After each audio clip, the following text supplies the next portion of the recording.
রহমতুল্লাহি ওয়া বারাকাতুহু নাহমাদুহু ওয়া নুসাল্লি আলা রাসূলিহিল কারীম আম্মা বা'দ। সম্মানিত দিনী ভাই এবং বোনেরা, পবিত্র মাহে রমাদান আমাদের একেবারে সন্নিকটে। It's knocking the door. Allah রাসূল সাল্লাল্লাহু আলাইহি ওয়াসাল্লাম এবং সাহাবারা রমাদানুল মুবারক আসার 2 মাস আগ থেকেই কবে রমাদান মাস আসবে এজন্য ব্যাকুলতা প্রকাশ করতেন, উদ্গ্রীব হয়ে থাকতেন যে আমরা রমাদান পাবো কিনা, কখন রমাদান আসছে। এবং ওনারা পড়তেন আল্লাহুম্মা বারিক লানা ফি রজব ওয়া শাবান ওয়া বাল্লিগনা রমাদান, অর্থাৎ হে আল্লাহ, আপনি রজব এবং শাবান মাসে আমাদের বরকত দিন এবং রমাদান পর্যন্ত আপনি আমাদেরকে পৌঁছে দিন। আমাদের সালাফরা রমাদান আসার 6 মাস আগ থেকে, অর্থাৎ একটা বছরের 6 মাস ওনারা অপেক্ষা করতেন কবে রমাদান আসবে, উদ্গ্রীব হয়ে থাকতেন, ব্যাকুলতা প্রকাশ করতেন। আবার রমাদান মাস চলে যাওয়ার পরে বছরের বাকি 6টি মাস এ রমাদানে ওনারা যে সমস্ত ইবাদত করেছেন সেগুলো আল্লাহ তাআলা কবুল করলো কিনা এ নিয়ে পেরেশানিতে থাকতেন। বাকি 6 মাস দোয়া করতেন যে আল্লাহ, রমাদানে যে সমস্ত ইবাদত আমরা করেছি এগুলোকে তুমি কবুল করে নাও। এই পবিত্র মাসে আল্লাহ তাআলা আমাদের আল্লাহ সচেতনতা বৃদ্ধির জন্য এ মাসে আমাদের জন্য সিয়ামকে তিনি ফরজ করেছেন। আল্লাহ তাআলা ইরশাদ করছেন, ইয়া আইয়ুহাল্লাযীনা আমানু কুতিবা আলাইকুমুস সিয়াম কামা কুতিবা আলাল্লাযীনা মিন ক্বাবলিকুম লাআল্লাকুম তাত্তাকুন। অর্থাৎ ওহে বিশ্বাসীরা, সিয়ামকে রমাদান মাসে তোমাদের জন্য অবধারিত করা হয়েছে যেমনিভাবে তোমাদের পূর্ববর্তীদের উপরও এই সিয়ামকে অবধারিত করা হয়েছিল, যাতে করে তোমরা আল্লাহ সচেতন হতে পারো। এই আয়াত থেকে বোঝা গেল এই পুরো রমাদানুল মুবারকে যে আমরা সিয়াম উদযাপন করি বা সিয়াম পালন করি, এই সিয়াম বা রোজা পালনের মূল উদ্দেশ্য বা প্রাইম অবজেক্টিভ হচ্ছে আল্লাহ সচেতন হওয়া। এই সিয়াম আমাদেরকে আল্লাহ সচেতন বানায়। এই সিয়াম আমাদের মধ্যে এই ফিলিংস, এই ভাবনা, এই চিন্তা বা এই চেতনাটা নিয়ে আসে যে আমরা এটা ভাবতে শুরু করি যে Allah is watching me, Allah is observing me, Allah আমাকে দেখছেন। এই চিন্তাটাকে, এই সেন্সটাকে, এই ফিলিংটাকে ডেভেলপ করার জন্যই আল্লাহ তাআলা এই মাসে সিয়ামকে আমাদের উপর ফরজ করেছেন। এবং সেটাই আল্লাহ এই আয়াতের শেষাংশে বলছেন, লাআল্লাকুম তাত্তাকুন, যাতে করে তোমরা আল্লাহ সচেতন হতে পারো, যাতে করে তোমরা গড কনশিয়াস হতে পারো। আমরা যখন সিয়াম পালন করি আমরা তখন ক্ষুধার্ত, আমরা তৃষ্ণার্ত, ঘরের ভেতরে আমরা চাইলে কেউ নেই, কেউ আমাকে দেখছে না, আমি চাইলেই খেয়ে ফেলতে পারি, আমি চাইলেই কিন্তু পান করে আমার তৃষ্ণা মেটাতে পারি, কিন্তু আমি খাচ্ছিও না, পানও করছি না, কারণ আমি এটা ফিল করি যে কেউ দেখে না কিন্তু আল্লাহ দেখে। পৃথিবীর কেউ আমাকে দেখছে না, দরজা বন্ধ করে, জানালা বন্ধ করে, ফ্রিজ থেকে ঠান্ডা পানি বের করে, শরবত বের করে আমি কিন্তু ঘরের ভেতরে যখন একা একা থাকি আমি খেয়ে আমার তৃষ্ণা নিবারণ করতে পারি। কিন্তু এটা আমরা কেউই করি না, কারণ আমরা ফিল করি যে পৃথিবীর কেউ যদি নাও দেখে, আল্লাহ সুবহানাহু ওয়া তাআলার চোখে কিন্তু আমরা ফাঁকি দিতে পারছি না। হি ইজ ওয়াচিং মি, তিনি আমাদেরকে দেখছেন। তাহলে সম্মানিত দিনী ভাই এবং বোনেরা, এই সিয়াম আমাদের মধ্যে আল্লাহ কনশিয়াসনেস, আল্লাহ সচেতনতা এটা ডেভেলপ করে। পাশাপাশি সিয়ামের মাধ্যমে আমরা আমাদের প্রবৃত্তির উপর নিয়ন্ত্রণ অর্জন করি। গোটা বছর প্রবৃত্তি আমাদেরকে নিয়ন্ত্রণ করে, সারা বছর প্রবৃত্তি আমাদের উপর জিতে, আর আমরা এই রমাদান মাসে প্রবৃত্তির উপর জয়লাভ করি। যেমন পুরো বছর ব্যাপী আমার যখন ক্ষুধা লাগে আমি খাই, তৃষ্ণার্ত হলে পানি পান করি, আমার কামনা জাগলে সেই কামনা আমি পূরণ করি। কিন্তু রমাদানে ক্ষুধা লাগলে কিন্তু আমরা খাই না। তৃষ্ণায় গলা ফেটে যাচ্ছে, তৃষ্ণায় গলা কাঠ হয়ে যাচ্ছে, কিন্তু এক ফোঁটা পানি আমি পান করছি না। সিয়াম পালন করা অবস্থায় দিনের বেলা আমরা যারা বিবাহিত, আমাদের স্ত্রীদের সাথে অন্তরঙ্গ মুহূর্ত আমরা কাটাচ্ছি না। তার মানে আমার যেটা মন চাচ্ছে, আমার যেটা ডিজায়ার, আমার যেটা ডিমান্ড, সেটা আমি ফুলফিল করছি না, অর্থাৎ আমার প্রবৃত্তিকে আমি নিয়ন্ত্রণ করি। তাহলে সিয়াম পালনের মাধ্যমে প্রবৃত্তিকে কিভাবে কন্ট্রোল করা যায়, প্রবৃত্তিকে কি করে নিয়ন্ত্রণ করা যায়, এটা আমরা শিখি। সারা বছর প্রবৃত্তি আমাদের উপর জয়লাভ করে, আর এই সিয়ামের মধ্যে দিয়ে কেমন যেন রমাদানে আমরা প্রবৃত্তির উপর জয়লাভ করি, আমাদের কাছে প্রবৃত্তি হেরে যায়, জিতে যায় আমাদের আল্লাহ তাআলার প্রতি আস্থা এবং ভালোবাসা। এই সিয়ামের আরও একটি শিক্ষণীয় বিষয় হচ্ছে, এই সিয়াম আমাদেরকে সংযমী বানায়, রেস্ট্রেইনড বানায়। আমরা চাইলেই রোজা পালন করা অবস্থায় যা মনে চায় তা করতে পারি না। এবং সহিহ বুখারীর বর্ণনায় আল্লাহর হাবিব সাল্লাল্লাহু আলাইহি ওয়াসাল্লাম আমাদেরকে শিখিয়েছেন যে কেউ যখন রোজা রাখে সে যেন অশ্লীল কথা না বলে, রোজা রেখে সে যেন কাউকে গালি না দেয়। এমনকি কেউ যদি তাকে গালি দেয় অথবা কেউ যদি তার সাথে ঝগড়া লাগতে আসে, সে যেন বলে ইন্নী ইমরুউন সাইম, অর্থাৎ আম ফাস্টিং, আমি রোজাদার, আমি রোজা পালন করছি। রোজা পালন করা অবস্থায় আমার পক্ষে অশ্লীল কথা বলা, ঝগড়া করা, কোনো বাক বিতণ্ডায় জড়ানো সম্ভব না। তার মানে এই সিয়াম পালনের মধ্য দিয়ে সংযম যে ব্যাপারটা, এই ব্যাপারটা আমাদের আয়ত্তে চলে আসে। আমরা এই সিয়াম পালনের মধ্য দিয়ে সংযমী হয়ে উঠি। পাশাপাশি যারা সিয়াম পালন করছে তাদের জন্য আল্লাহর হাবিব সাল্লাল্লাহু আলাইহি ওয়াসাল্লাম ঘোষণা দিয়েছেন যে কিয়ামতের ময়দানে বিচার শেষে তারা যখন জান্নাতে ঢুকবে, রোজা পালনকারীদের জন্য আল্লাহ তাআলা একটি স্পেশাল গেট রেখেছেন যেটার নাম হচ্ছে রাইয়ান। এবং এই রাইয়ান গেট দিয়ে রোজাদাররা ছাড়া কেউ প্রবেশ করতে পারবে না। সুবহানাল্লাহি বিহামদি। আর একবার এই রাইয়ান দরজা দিয়ে যে ব্যক্তি ঢোকার সুযোগ পাবে জান্নাতে, he will never be thirsty again. সে কখনো আর তৃষ্ণার্ত হবে না, চিরকালের জন্য তার গলা থেকে তৃষ্ণা হারিয়ে যাবে। পাশাপাশি আল্লাহ তাআলা ইরশাদ করছেন যে সব আমলগুলোকে সওয়াব বাড়ানো হয় এবং সওয়াবের প্রতিদান বান্দাদেরকে দেয়া হয়, কিন্তু এই সিয়ামের ব্যাপারটা ভিন্ন। এর প্রতিদান আমি আল্লাহ নিজ হাতে দেব। আরেক বর্ণনা এসেছে এই সিয়ামের প্রতিদান আমি নিজেই। আমরা যদি একটু খেয়াল করে দেখি যে রমাদানুল মুবারাকে আমরা যত নেক আমল করছি বা সৎকর্ম করছি, এগুলোর সওয়াবগুলোকে কিন্তু জ্যামিতিক হারে বাড়ানো হয়। দ্য রিওয়ার্ডস অফ আমাল is multiplied in this blessed month of Ramadan. এ মাসে আমরা একটা নফল আবাদত করলে সেটা ফরজের সমান সওয়াব দেওয়া হচ্ছে। একটা ফরজ আবাদত করলে সেটা 70 থেকে 700 গুণ সওয়াব দেওয়া হচ্ছে। এ মাসে উমরা করলে সেটা হজের সমান সওয়াব দেওয়া হচ্ছে। অর্থাৎ অন্যান্য মাসে আমরা যদি নেক আমল করি তাহলে সেটার সওয়াবকে বাড়ানো হয় গাণিতিক হারে, কিন্তু রমাদানুল মুবারাকে কোনো নেক আমল করলে সওয়াবকে বাড়ানো হয় জ্যামিতিক হারে।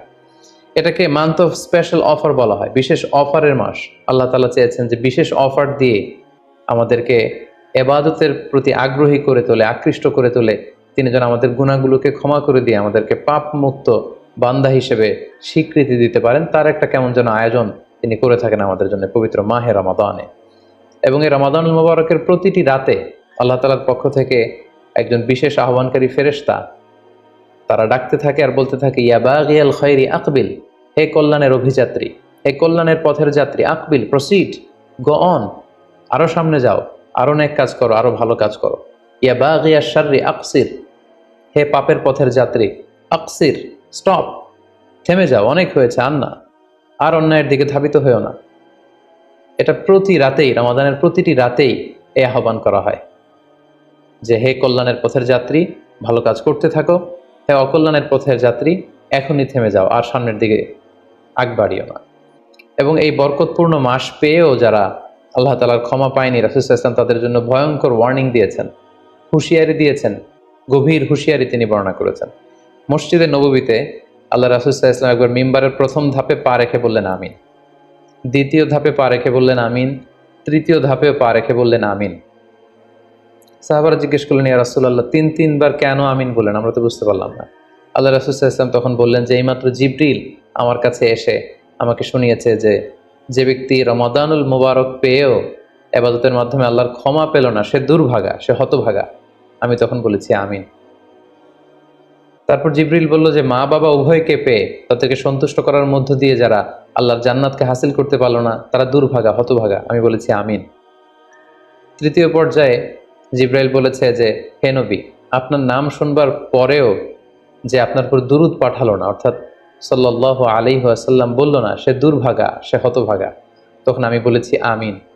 সম্মানিত শুধু এই হাদিস থেকে আমরা বুঝতে পারি যে যারা রমাদান পেয়ে আল্লাহর প্রিয় ভাজন বান্দা হতে পারলো না, আল্লাহর কাছ থেকে ক্ষমার ঘোষণা পেল না, তাদের চেয়ে দুর্ভাগা এবং হতভাগা আর কেউ হতে পারে না। তাই যেহেতু রমাদান আমাদের একেবারে সন্নিকটে আমাদের মাঝে আগমন করবে, তাই আমাদের উচিত এই মাসটাকে ভাব গাম্ভীর্যের সাথে উদযাপন করা, to take the best out of this blessed month. যত বেশি পরিমাণে সম্ভব নেক কাজ করে আল্লাহ তাআলার ক্ষমাপ্রাপ্ত বান্দাদের অন্তর্ভুক্ত হওয়ার চেষ্টা করা। আমরা যদি এই মাসকে উদযাপনের জন্য এখন থেকে একটা প্ল্যান করি বা প্রোগ্রাম করি এবং সেটার আলোকে যদি পুরো মাসটি আমরা পরিচালনা করবার চেষ্টা করি, তাহলে আশা করি খুবই ফ্রুটফুল ওয়েতে এই যে অফার দেওয়া হয়েছে, স্পেশাল অফার, এই অফারগুলোকে আমরা কাজে লাগাতে পারবো এবং বেশি বেশি ইবাদত করে আল্লাহ তাআলার প্রিয় ভাজনদের অন্তর্ভুক্ত হতে পারবো। এই পৃথিবীতে আমরা যখন কোনো বিজনেস রান করি, নিশ্চয়ই তার আগে একটা প্ল্যান করি, একটা প্ল্যান সাজাই। বড় কোনো প্রজেক্ট যখন আমরা হাতে নিই, আমরা একটা প্রজেক্ট প্ল্যান দাঁড় করাই এবং সেটার আলোকে আমরা সেই প্রজেক্টটাকে রান করবার চেষ্টা করি। আমরা যদি এখন থেকেই একটি প্ল্যান করি বা একটি পরিকল্পনা সাজাই, হতে পারে এটা লিখিত পরিকল্পনা কিংবা অ্যাটলিস্ট নিজের সাথে নিজের বোঝাপড়া যে আমি এই কাজগুলো রমাদানে করতে চাই, এগুলো করতে চাই না, ডুজ অ্যান্ড ডোন্টস গুলোকে আমি মেনে চলতে চাই, যেগুলো করা উচিত এগুলো আমি বেশি বেশি করব, যেগুলো থেকে দূরে থাকা উচিত এগুলোর ব্যাপারে আমি সাবধান থাকবো। অ্যাটলিস্ট মনের সাথে মনে একটা বোঝাপড়া অথবা কাগজে লিখে আমাদের একটি পরিকল্পনা করা উচিত। সো এ পর্যায়ে এই রমাদান কেন্দ্রিক আমরা কি ধরনের পরিকল্পনা করতে পারি এবং সেই পরিকল্পনায় কোন কোন বিষয়গুলো স্থান পেতে পারে বলে আমি মনে করি সেগুলো আপনাদের সাথে সংক্ষিপ্তভাবে শেয়ার করবো ইনশাআল্লাহ। প্ল্যান করার ক্ষেত্রে সর্বপ্রথম যেটা আমি বলবো, প্ল্যান করবার সময় অল্প প্ল্যান করুন এবং সেটা যতটুকু প্ল্যান আপনি করবেন সেটা নিয়মিত করবার চেষ্টা করুন। আমাদের অনেকের মধ্যে এমন একটা ভাব কাজ করে যে যেহেতু এটা অনেক রহমতের মাস, বরকতের মাস, মাগফিরাতের মাস, আবেগে তারা অনেক বেশি প্ল্যান করে ফেলে এবং সেই অনুযায়ী রমাদানের শুরুতেই সারা রাত তাহাজ্জুদ, সারাদিন এবাদত তেলাওয়াত, এরকম 2-4 দিন চলার পরে, কয়েকদিন যাওয়ার পরে সে আবেগটা ঝরে পড়ে, সে আবেগটাকে সে ধরে রাখতে পারে না। কারণ এমন প্ল্যান করা হয়েছিল যেটা রেশনাল ছিল না, যেটা হয়তো যৌক্তিক ছিল না বা বাস্তবসম্মত ছিল না। সো প্ল্যান করার ক্ষেত্রে আমার প্রথম পরামর্শ হচ্ছে অল্প প্ল্যান করুন এবং যতটুকু প্ল্যান করবেন সেটা পুরো রমাদান ব্যাপী, হোল দ্য মান্থ লং আপনি সেটাকে পালন করবার চেষ্টা করুন। কারণ আল্লাহ রাসূল সাল্লাল্লাহু আলাইহি ওয়াসাল্লাম বলেছেন, আহাব্বুল আমালি ইলাল্লাহি আদওয়ামুহা ওয়া ইন কাল্লা। আল্লাহ তাআলার কাছে সবচেয়ে প্রিয় আমল হচ্ছে সেটা যেটা মানুষ নিয়মিত করে, যেটা বান্দা রেগুলার বেসিসে করে, যদিও এটা পরিমাণে কম হয়। সো আপনি পরিমাণে যদি কমও করেন, সেটা যদি পুরো রমাদান মাস ব্যাপী একই ধারাবাহিকতায় আপনি ইবাদত করেন, তেলাওয়াত করেন, তাহাজ্জুদ পড়েন, জিকির আজকার করেন, সাদাকা করেন, দান করেন, এটার যদি একটা ধারাবাহিকতা থাকে, সেই ইবাদতটা আল্লাহ তাআলার কাছে বেশি প্রিয়। তাই প্ল্যানের ক্ষেত্রে আমার সর্বপ্রথম পরামর্শ হচ্ছে অল্প প্ল্যান করুন, স্বল্প পরিসরে প্ল্যান করুন, হাতে গোনা অল্প কয়েকটি বিষয়ের ব্যাপারে আপনি কনসার্নড হন এবং যতটুকু প্ল্যান করেছেন ততটুকু নিয়মিত বাস্তবায়ন করুন। প্ল্যানের ক্ষেত্রে সর্বপ্রথম যেটা আমি বলতে চাই সেটা হচ্ছে পুরো রমাদান মাসে সালাতের ব্যাপারে আমাদেরকে সর্বপ্রথম বেশি সচেতন থাকতে হবে। It's mandatory. 5 ওয়াক্ত সালাত যেন আমরা জামাতের সাথে আদায় করতে পারি, এই বিষয়টা খেয়াল রাখতে হবে। কোনো কারণে যদি জামাত ছুটেও যায়, কাজা যেন না হয়ে যায়। কারণ আমাদের যদি জামাত ছুটে যায়, সালাত যদি কাজা হয়ে যায়, তাহলে আপনার প্রোডাক্টিভিটি কমে যাবে। সো প্ল্যানের ক্ষেত্রে এখন থেকে আমাদের এটা মাথায় রাখতে হবে যে পুরো রমাদান জুড়ে আমরা 5 ওয়াক্ত সালাত জামাতের সাথে আদায় করব। কোনো কারণে জামাত যদি ছুটেও যায়, কোনো নামাজ যেন আমার কাজা না হয়ে যায়, এই ব্যাপারে আমরা সচেতন থাকবার চেষ্টা করব। 3 নম্বরে হচ্ছে কোরআন তেলাওয়াত করা।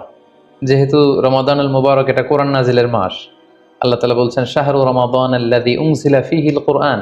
রমাদান তো এমন মাস যে মাসে আল্লাহ তাআলা কোরআন নাজিল করেছেন। সো এটা কোরআনকে উদযাপনের মাস, কোরআনের সাথে নতুন করে সম্পর্ক গড়বার মাস, বেশি বেশি কোরআন তেলাওয়াত করবার মাস।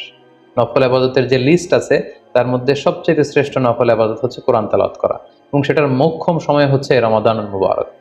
আমরা প্রত্যেকেই জানি যে এই মাসে তেলাওয়াত করার যে একটা আবহ, যে একটা ইমেজ, যে একটা পরিবেশ এবং যেরকম একটা মজা পাওয়া যায়, বছরের অন্য কোনো মাসে কিন্তু ওই ফিলিংটা আমাদের আসে না।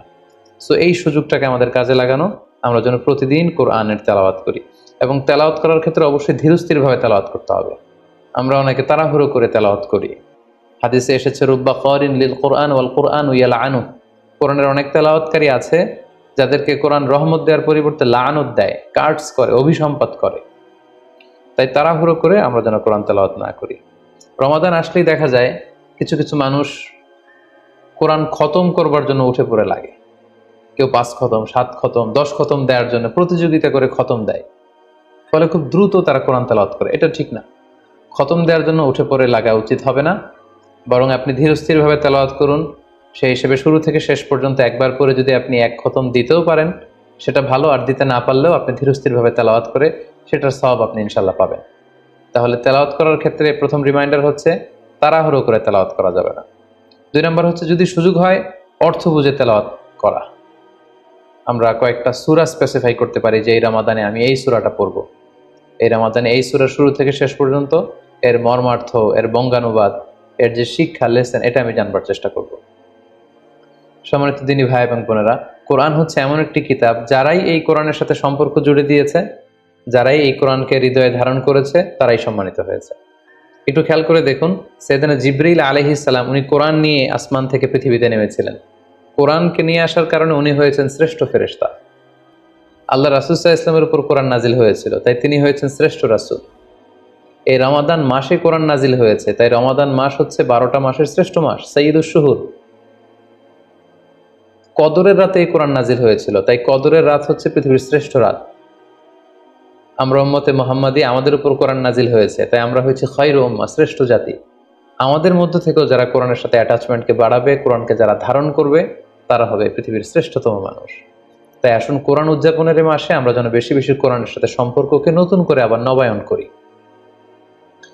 4 নাম্বার যেই ব্যাপারটি আমি প্ল্যানে বা পরিকল্পনায় রাখার চেষ্টা করব, সেটা হচ্ছে খুব বেশি খাবার দাবার বা কেনাকাটা এগুলোর ব্যাপারে আমাদেরকে একটু সাবধান থাকতে হবে। আমরা অনেকে মনে করে থাকি রমাদান মানেই মুখরোচক ইফতারি, ইফতার পার্টিতে জয়েন করা, উদরপূর্তি করে সাহারি খাওয়া, শপিং করা এবং কেনাকাটায় ব্যস্ত থাকা। আসলে ব্যাপারটি এমন নয়, কারণ আমরা জানতে পেরেছি যে এটা হচ্ছে বরকতের মাস, এটা অফারের মাস।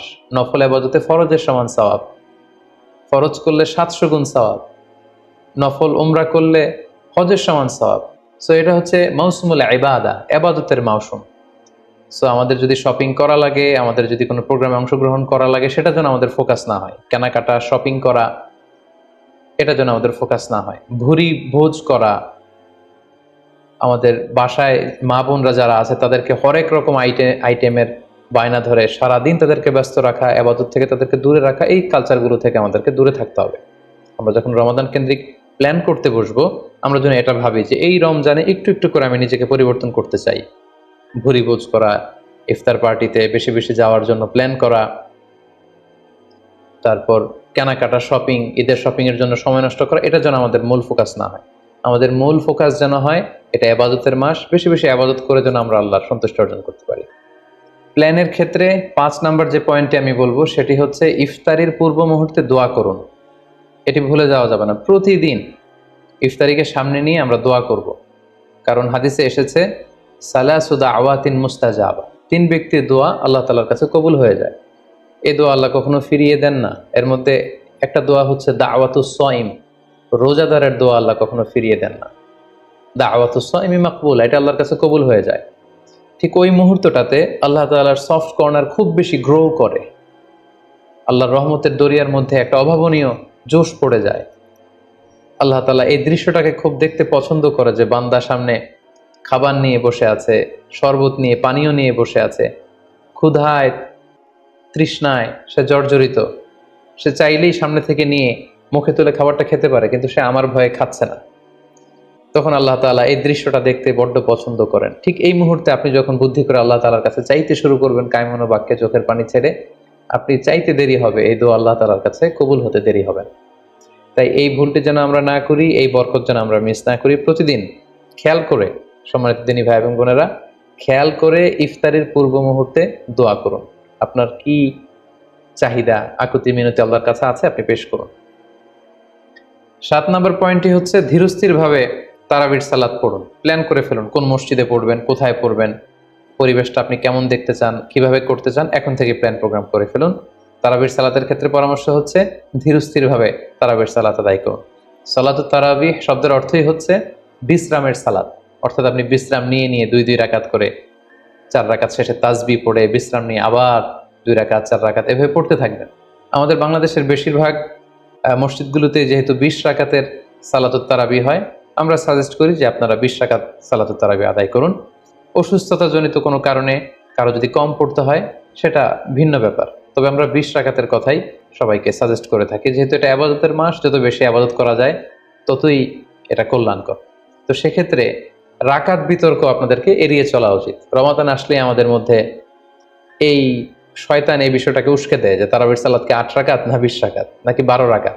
সো তারাবির সালাত ধীরস্থিরভাবে আদায় করুন, রাকাত বিতর্ক এড়িয়ে চলুন। এটা হচ্ছে একটা বড় ফিতনা। কত রাকাত আপনি পড়বেন আপনার সাধ্য অনুযায়ী আপনি পড়ুন। আমরা 20 রাকাতের কথা সাজেস্ট করি, তবে রাকাত বিতর্কে জড়ানো আমাদের কখনোই উচিত হবে না। 8 নাম্বার যে পয়েন্টের কথা বলবো সেটি হচ্ছে শেষ রাতে তাহাজ্জুদের সালাত আদায় করা। বছরের অন্য সময়গুলোতে রাত 4টার দিকে উঠে আসলে অনেকের পক্ষেই তাহাজ্জুদের সালাত আদায় করা সম্ভব হয়ে ওঠে না। যেহেতু রমাদানুল মুবারকে সাহারি খাওয়ার জন্য আমাদেরকে উঠতেই হচ্ছে, সাহারি খাওয়ার পরে আপনি ওযু করে আপনার সুবিধা মতো 2 রাকাত 4 রাকাত তাহাজ্জুদের সালাত আপনি আদায় করুন। তাহাজ্জুদের সালাতে সিজদায় পড়ে আপনি আল্লাহ তাআলার কাছে আপনার মনের আকুতি আপনি তুলে ধরুন। এই মুহূর্তটাতে তাহাজ্জুদের এই সময়টাতে আল্লাহ তাআলা প্রথম আকাশে মনোনিবেশ করে তিনি ডাকতে থাকেন, কার কি লাগবে, কার খাবারের দরকার আমার কাছে চাও, আমি খাবারের ব্যবস্থা করে দেব, কার রিজিকের দরকার রিজিকের ব্যবস্থা করে দেব, কার সফলতা দরকার, আমি আল্লাহ তাআলা সফলতা দেওয়ার মালিক, আমি সফলতার ব্যবস্থা করে দেব। যে মুহূর্তটুকুতে বা যে সময়ে আল্লাহ তাআলা আমাদেরকে দেওয়ার জন্য তিনি আমাদেরকে ডাকছেন, আমাদেরকে দেওয়ার জন্য তিনি বসে আছেন, প্রস্তুত আহ্বান করছেন, কিন্তু আমরা সেই আহ্বানে সাড়া দিচ্ছি না। তাই রমাদানুল মুবারকে তাহাজ্জুদের সালাতের অভ্যাস করার একটা সুবর্ণ সুযোগ কিন্তু আমাদের আসছে। যেহেতু সাহরি খেতে আমরা উঠবই, উঠে আমরা তাহাজ্জুদের সালাত আদায় করে নেব। 9 নম্বর যে পয়েন্টটি উল্লেখ করতে চাই সেটি হচ্ছে সোশ্যাল মিডিয়ার নিয়ন্ত্রিত ব্যবহার বা পরিমিত ব্যবহার। যত কম ব্যবহার করা যায় ফেসবুক, ইউটিউব, অনলাইনে যত আপনি কম সময় দিতে পারবেন, আপনার প্রোডাক্টিভিটি ঠিক তত বাড়তে থাকবে। জরুরি প্রয়োজনে যে সমস্ত কাজ একেবারে করাই লাগে, যেগুলোকে অ্যাভয়েড করা মোটেও সম্ভব না, সেগুলো আপনি করতে পারেন। তবে আমাদের সাজেশন হচ্ছে ফেসবুকিং, টুইটারিং এবং ইউটিউবিং, এই সমস্ত কাজে, সোশ্যাল মিডিয়ার কাজে যত কম আপনি এই রমাদানুল মুবারকে সময় ব্যয় করতে পারবেন, সময়টা ঠিক ততই আপনার প্রোডাক্টিভ ওয়েতে কাজে লাগবে ইনশাআল্লাহ। 10 নম্বর পয়েন্ট এবং সর্বশেষ পয়েন্ট হচ্ছে রমাদানুল মুবারকের মূল আকর্ষণ হচ্ছে রমাদানুল মুবারকের শেষ দশকে, অর্থাৎ রমাদানের কদরের রাতগুলো হচ্ছে লাস্ট 10 days অফ রমাদানে। আল্লাহ রাসূল সাল্লাল্লাহু আলাইহি ওয়াসাল্লাম ইরশাদ করেছেন, ফালতামিসু ফিল আশরিল আওয়াখিরি মিনাল বিতর, রমাদানের শেষ দশকের বেজর রাত্রিগুলোতে তোমরা কদরের রাত তালাশ করো। তাই আপনারা যখন প্ল্যান করতে বসবেন, এখনই ক্যালেন্ডার সামনে নিয়ে রমজানের শেষ দশক কত তারিখ থেকে কত তারিখ পরে প্ল্যান করে নিন, এবং অড নাইটগুলো, বেজর রাত্রিগুলো কোন কোন রাত্রিগুলো হতে পারে এখনই প্ল্যান করে নিন। যত ধরনের ব্যস্ততা, যত ধরনের ঝামেলা, যত ধরনের দায়িত্ব, এই কাজগুলোকে আপনি আগে পরে সেরে নেবেন, কিন্তু এই 10 দিনের স্পেশাল টাইমটাকে আমাদের ইবাদতের জন্য রাখা উচিত। আল্লাহ রাসূল সাল্লাল্লাহু আলাইহি ওয়াসাল্লাম রমজানের শেষ দশকে যখন তিনি পৌঁছতেন, তিনি তখন এমনভাবে ইবাদত করতেন, তিনি কাউকে চিনতেন না, কারোর সাথে বেশি কথা বলতে চাইতেন না। তিনি রাতে সারা রাত জেগে থাকতেন, ফ্যামিলি মেম্বারদেরকে উঠিয়ে দিতেন, জাদ্দা ওয়া শাদ্দাল মিজহার, কোমরে গামছা বেঁধে তিনি ইবাদতে লেগে পড়তেন। এই শেষ দশকে তিনি এত ইবাদত করতেন, বছরের কোনো সময়ে আল্লাহ রাসূল সাল্লাল্লাহু আলাইহি ওয়াসাল্লামকে এত বেশি ইবাদত করতে কিন্তু দেখা যেত না। তাই এই শেষ দশকের বেজর রাত্রিগুলো যেন আমরা মিস না করি, এবং শুধু 27 রমজানে আমরা কদর হিসেবে পালন করব, ব্যাপারটা যেন এমন না হয়ে যায়। কারণ যদি কোনো কারণে কদর মিস হয়ে যায়, এটা হচ্ছে খায়রুম মিন আলফি শাহর, 1000 মাসের চেয়েও সেরা। ওই এক রাতের ইবাদত হচ্ছে 1000 মাসের ইবাদতের সমান। এবং আল্লাহর হাবিব সাল্লাল্লাহু আলাইহি ওয়াসাল্লাম বলেছেন, মান হুরিমা খায়রাহা ফাকাদ হুরিম, যে কদরের রাতের বরকত থেকে বঞ্চিত হলো, হি ইজ দ্য লুজার। এই বরকতের মাসে নিশ্চয়ই আমরা কেউই লুজার হতে চাই না, আমরা সবাই গেইনার হতে চাই। সো আমরা যদি গেইনার হতে চাই, রমাদানের সর্বোচ্চ বরকতটুকু যদি আমরা হাসিল করতে চাই, লাস্ট 10 days অফ রমাদান, রমজানের শেষ দশকের বেজর রাত্রিগুলো যেন আমরা খুবই আন্তরিকতার সাথে সিনসিয়ারলি ইবাদত করে কদরের বরকত হাসিল করবার চেষ্টা করি। সংক্ষিপ্ত পরিসরে রমাদান কেন্দ্রিক আমাদের প্ল্যান কেমন হওয়া উচিত এবং সেই প্ল্যান বা পরিকল্পনাতে কোন কোন বিষয়গুলো আমাদের খেয়াল রাখা উচিত, এই বিষয়ে সংক্ষিপ্ত পরিসরে আমি আলোচনা করলাম। আশা করি এগুলো যদি আমরা খেয়াল রাখি, তাহলে খুব ফ্রুটফুল এবং প্রোডাক্টিভ ওয়েতে আমরা আমাদের রমাদানকে কাটাতে পারবো। আমরা গত বছর আমাদের অনেক প্রিয়জনদের সাথে একসাথে রমাদান কাটিয়েছি, তাদের অনেকে কিন্তু এবছর আমাদের সাথে নেই। আমরা এই রমাদান কারা পুরো রমাদান পাবো আমরা জানি না, আবার আগামী বছরের রমাদান পর্যন্ত আমরা বেঁচে থাকবো কিনা সেটাও আমরা জানি না। সো এই রমাদান হতে পারে আমাদের জীবনে